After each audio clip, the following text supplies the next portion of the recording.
بسم اللہ الرحمن الرحیم۔ السلام علیکم پیارے دوستو، دجال قرب قیامت کا ایک ایسا فتنہ ہے جس کا خوف اور دبدبہ ہر زمانے میں پایا جاتا تھا۔ دجال کا فتنہ وہ عظیم فتنہ ہے کہ کبھی کوئی ایسا فتنہ نہ بشریت پر گزرا ہے اور نہ گزرے گا۔ اسی لیے حضرت نوح علیہ السلام سے لے کر ہمارے نبی حضرت محمد صلی اللہ علیہ وآلہ وسلم تک تمام نبیوں نے اپنی امت کو اس فتنہ سے ڈرایا ہے۔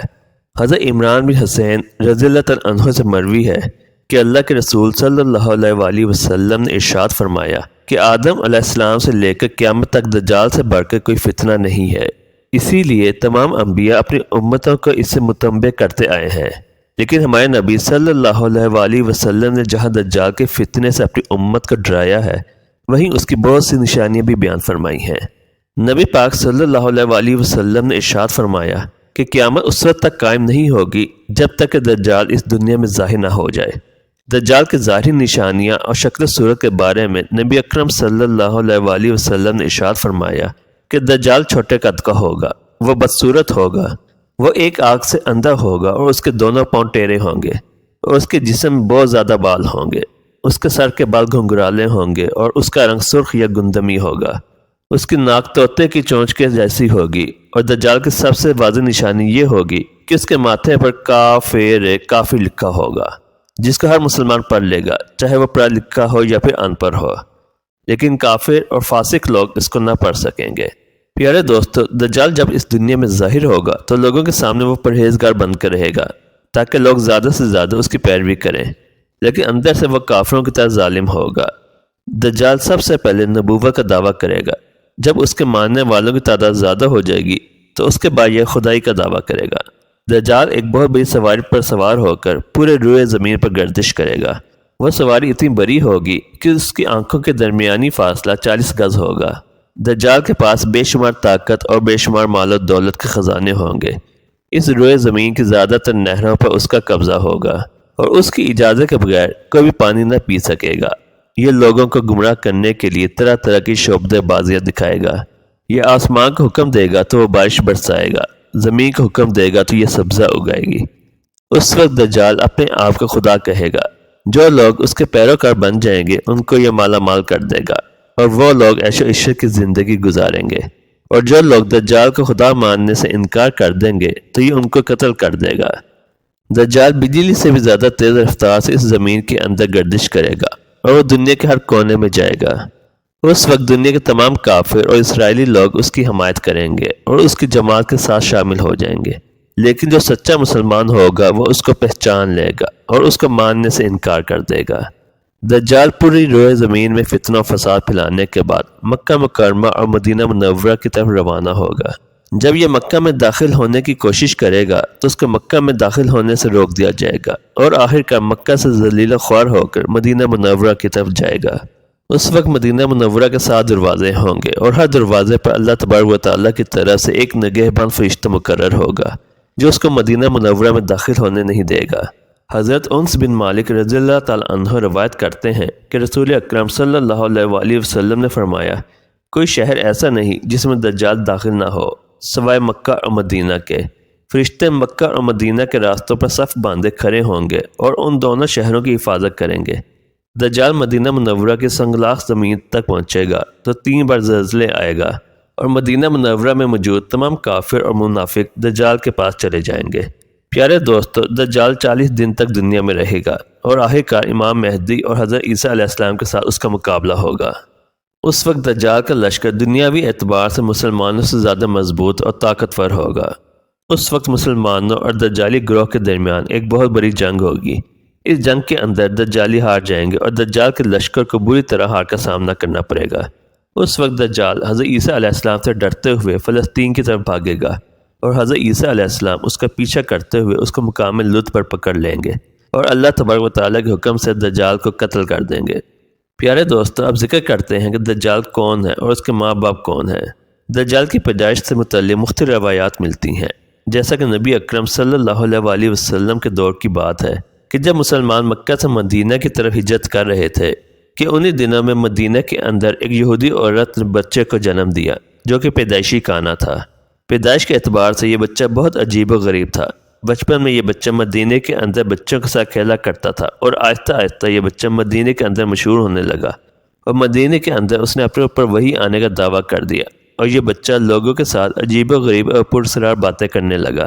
جب اس کی ماں کو یہ علم ہوا تو اس کی ماں حضور پاک صلی اللہ علیہ وآلہ وسلم کی خدمت میں آئی اور اپنے بیٹے کا سارا حال نبی پاک صلی اللہ علیہ وآلہ وسلم کو بتایا، اور اس بچے کی ماں حضرت محمد صلی اللہ علیہ وآلہ وسلم سے گزارش کرنے لگی کہ آپ اس بچے کا معائنہ کریں کہ یہ کیا کر رہا ہے۔ ایک دن آپ صلی اللہ علیہ وآلہ وسلم صحابہ کرام کے ہمراہ اس بچے کے گھر کی طرف روانہ ہوئے تو آپ صلی اللہ علیہ وآلہ وسلم نے راستے میں اس بچے کو انصاری بچوں کے ساتھ کھیلتے ہوئے دیکھا۔ اس بچے کا نام ابن سیاد تھا۔ اس وقت آپ صلی اللہ علیہ وآلہ وسلم کے ساتھ عمر بن خطاب رضی اللہ تعالیٰ عنہ اور دیگر صحابہ کرام بھی موجود تھے۔ اس وقت ابن سیاد بلوغت کے قریب تھا لیکن جوان نہیں ہوا تھا۔ آپ صلی اللہ علیہ وآلہ وسلم اس کے قریب گئے لیکن اس کو پتہ نہ چلا تو آپ نے اس کو کمر پر ایک ضرب لگائی اور ابن سیاد سے فرمایا کہ کیا تم گواہی دیتے ہو کہ میں اللہ کے رسول ہوں؟ تو ابن سیاد نے آپ صلی اللہ علیہ وآلہ وسلم کی طرف دیکھا اور کہا میں گواہی دیتا ہوں کہ آپ صلی اللہ علیہ وآلہ وسلم اللہ کے رسول ہیں۔ پھر ابن سیاد نے آپ سے کہا کہ کیا آپ گواہی دیتے ہیں کہ میں اللہ کے رسول ہوں؟ تو آپ صلی اللہ علیہ وآلہ وسلم نے ابن سیاد کو چھوڑ دیا اور فرمایا کہ میں اللہ اور اس کے رسولوں پر ایمان لایا۔ اس کے بعد آپ صلی اللہ علیہ وآلہ وسلم نے ابن سیاد سے پوچھا کہ تو کیا دیکھتا ہے؟ تو ابن سیاد نے کہا کہ میں سمندر پر عرش دیکھتا ہوں۔ تو اس وقت آپ صلی اللہ علیہ وآلہ وسلم نے ارشاد فرمایا وہ ابلیس کی چال ہے۔ تو اس وقت ابن سیاد نے حضرت محمد صلی اللہ علیہ وآلہ وسلم کو بتایا کہ میرے پاس سچی اور جھوٹی خبریں آتی ہیں۔ یہ بات سن کر آپ صلی اللہ علیہ وآلہ وسلم نے فرمایا پھر تو تیرا معاملہ الٹ ہو گیا۔ اس کے بعد آپ صلی اللہ علیہ وآلہ وسلم نے ابن سیاد سے فرمایا کہ میں نے تیرے لیے ایک چھپانے والی چیز چھپائی ہے۔ دراصل اس وقت آپ صلی اللہ علیہ وآلہ وسلم نے اپنے دل کے اندر لفظ دھوان سوچا تھا۔ تو ابن سیاد آپ صلی اللہ علیہ وآلہ وسلم سے کہنے لگا کہ آپ صلی اللہ علیہ وآلہ وسلم نے دل کے اندر جو چیز چھپائی ہے وہ الدخ ہے۔ تو اس پر آپ صلی اللہ علیہ وآلہ وسلم نے ارشاد فرمایا ذلیل ہو جا، تیری قدرت بڑھ نہیں سکتی۔